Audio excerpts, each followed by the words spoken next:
ప్రసిద్ధ పుణ్యక్షేత్రం ఏడుపాయల మాఘ అమావాస్య జాతరకు ఆలయ అర్చకులు తెల్లవారుజామున శ్రీకారం చుట్టారు.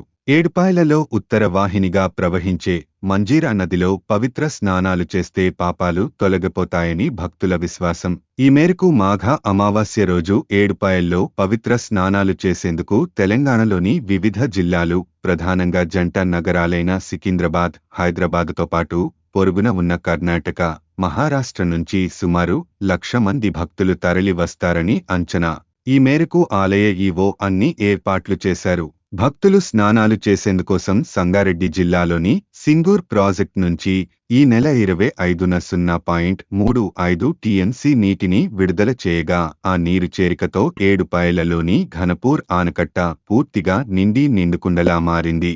భక్తులు పవిత్ర స్నానాలు చేసేందుకు వీలుగా ఘనపూర్ ఆనకట్ట దిగువన మంజీనా నది పాయల పొడవున ఆర్డబ్ల్యూఎస్ అధికారులు 9 చోట్ల షవర్లు ఏర్పాటు చేశారు. భక్తులు సులభంగా అమ్మవారి దర్శనం చేసుకునేందుకు వీలుగా క్యూలైన్స్ ఏర్పాటు చేశారు. ఎలాంటి అవాంఛనీయ సంఘటన జరగకుండా మెదక్ ఎస్పీ ఉదయ్ కుమార్ రెడ్డి ఆధ్వర్యంలో డీఎస్పీ ప్రసన్న కుమార్ భారీ బందోబస్తు ఏర్పాటు చేశారు. ఈ యొక్క ఏడుపాయల వనదుర్గా భవాని మాతకు ప్రాతకాలం నందే అమ్మవారికి శ్రీ సూక్తం, పురుష సూక్తం, నమక చమకము తోటి అభిషేకం చేసి అమ్మవారికి అలంకరణ, నిత్య నివేదన, మంగళవారంతో అమ్మవారికి దగ్గరికి దర్శించుకోవడానికి వచ్చినటువంటి భక్తులు మాంజీరా నదిలో పుణ్యస్నానం ఆచరించి ఈ యొక్క ఉత్తర వాయునిగా ప్రవహిస్తున్నటువంటి మాంజీరా నది ఈ యొక్క మాఘ అమావాస్య సందర్భంగా తెలంగాణ, ఆంధ్రప్రదేశ్, కర్ణాటక, మహారాష్ట్ర ఇతర రాష్ట్రాల నుండి కూడా లక్షలాది మంది 1,00,000 మంది అమ్మవారిని మాంజీరా నది స్నానం ఆచరించి అమ్మవారు కోరిన కోరికలు తల్లుగా వెలిసిన శ్రీ ఏడుపాయల వనదుర్గా భవాని మాత ఈ యొక్క మాఘమావాస్యకు అన్ని ఏర్పాట్లు ఉన్నతాధికారులు మరియు కార్యనిర్వహణాధికారి మరియు మా యొక్క సిబ్బంది అందరూ కూడా ఎలాంటి అసౌకర్యాలు కలగకుండా అన్ని ఏర్పాట్లు చేసి భక్తులకు వచ్చిన వారికి అమ్మవారు యొక్క దర్శనం ఇప్పించి వారి యొక్క కొంగు బంగారంగా వెలిసిన శ్రీ ఏడుపాయల వనదుర్గా భవాని మాత మౌన అమావాస్య కూడా అంటారు. దీన్ని మహాప్రఖ్యాతిగాంచినటువంటి అమావాస్య బుధవారం రావడం చాలా విశిష్టత కాబట్టి ప్రసిద్ధమైనటువంటి క్షేత్రము ఏడుపాయలు.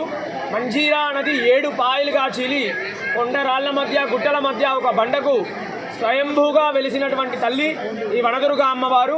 మరి ఈరోజు మాఘ అమావాస్య, దీనినే పుష్య అమావాస్య, మౌని అమావాస్య అని అంటారు. ఈ యొక్క మాఘ అమావాస్యకు ఏడుపాయల వనదుర్గా భవాని దేవస్థానం లోపల మాఘ స్నానాలకు అన్ని ఏర్పాట్లు కూడా చేయడం జరిగింది. ఈ రోజున ఎవరైతే గంగా స్నానం, నదీ స్నానం చేస్తారో వారికి విశేషమైనటువంటి సత్ఫలితాలు కలుగుతాయి. ఈరోజు గంగా నది అమృతంగా మారుతుందని ఈ యొక్క పురాణ వచనము. కాబట్టి భక్తులందరూ కూడా ఈ యొక్క మంజీరా నది పాయల్లో స్నానాలు ఆచరించి అమ్మవారికి మొక్కుబడులు, ఓడిబియ్యాలు సమర్పించి అమ్మవారిని దర్శించుకొని అమ్మవారి అనుగ్రహాన్ని పొందుతారు.